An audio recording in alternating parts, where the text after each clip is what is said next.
લગન પહેલા તમે મને ચેવું કહેતા હતા, લગન પછી હું તને આટલો જ પ્રેમ કરીશ, એવું કઈ કરતા નહીં.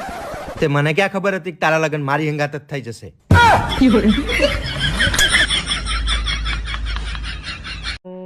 હાંભળો નલા, હા બોલ ને.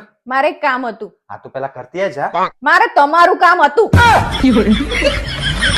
બોલ ને પણ કે મારે તમારું કામ હતું.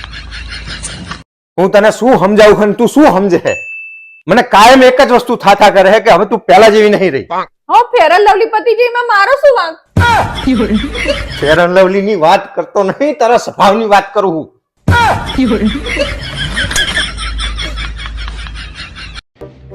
દેશમાં મોજૂદ બધા મિસ્ત્રી ભાઈઓને મારું નિવેદન છે કે જેમ ઘરમાં અટેચ લેટ્રિન બાથરૂમ હોય તો આવી રીતે રજાઈમાં કોઈ અટેચ લેટ્રિન બાથરૂમ નહીં બની શકે. પણ આટલી બધી ઠંડમાં કેવી રીતે બહાર જવાનું? ભક્તો, હું તમારી ભક્તિથી ખૂબ જ પ્રસન્ન થયો છું. તો આજે હું તમારી એક એક ઈચ્છા પૂરી કરીશ. પણ યાદ રાખજો, જે પહેલી ઈચ્છા માંગશે એનો ત્વરિત જ અમલ થશે. ભગવાન 7 જન્મ સુધી મને આજ પતિ જોઈએ. ભલે કઈ વાંધો નહીં ભગવાન, પણ મારી ઈચ્છા છે કે હાથે હાથ જન્મમાં આ બોબડી જુએ.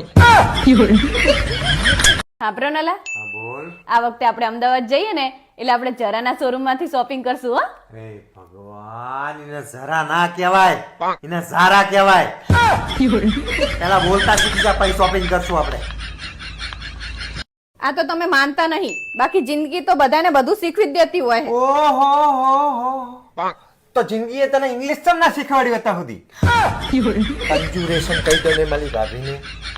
હેલા, હા બોલ. તમે સ્કૂલમાં ગણિત નહીં ભણ્યા? ભણ્યો હું ને. તો તમે મારી કિંમત કેમ નહીં કરતા?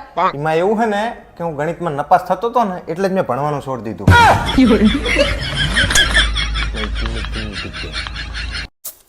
અભી હાલ કચરો વારીને બેઠી હું, કચરો વેરતા નહીં, નહીંતર આખા ઘરમાં કચરો વારીશ. મમ્મી નામ લખાવું ચારધામની જાત્રા માટે, ભેગું ભેગું તારું લખાઈ નાખું. ના બાપા, મારે ક્યાંય જવું નહીં. ચલ. ઈ ચારધામની જાત્રાએ જાય ને તો મારે ઘરે જ ચારધામની જાત્રા હે. મન તો મારું એવું કરે ને કે 2 કરોડમાં શ્રીદેવીની જેમ આમને કોકને વેચી મારું, પણ પછી વિચાર આવે કે આમને ખરીદશે જ કોણ. હવે તું કોઈ દિવસ તમારા અંગત બજાર જ નહીં આવવાની ને કઈ લેવડાવતા જ નહીં. હવે પણ લેવાની વસ્તુ લેવાય, 1000 રૂપિયાના પાસ થોડા લેવાય. એ 1000 રૂપિયા ક્યાં હતું? 999 નું જ હતું. એમાં ફરક પડે કઈ? જો તમને કહું, આ વખતે ધાબા પર પતંગ ચગાવવાના જ હતા. શું કરવા ના ચડું? ધાબુ આપણું, પતંગ આપડી. ધાબુ આપણું, પતંગ આપણી હે, પણ બાજુવાળી આપણી નહીં.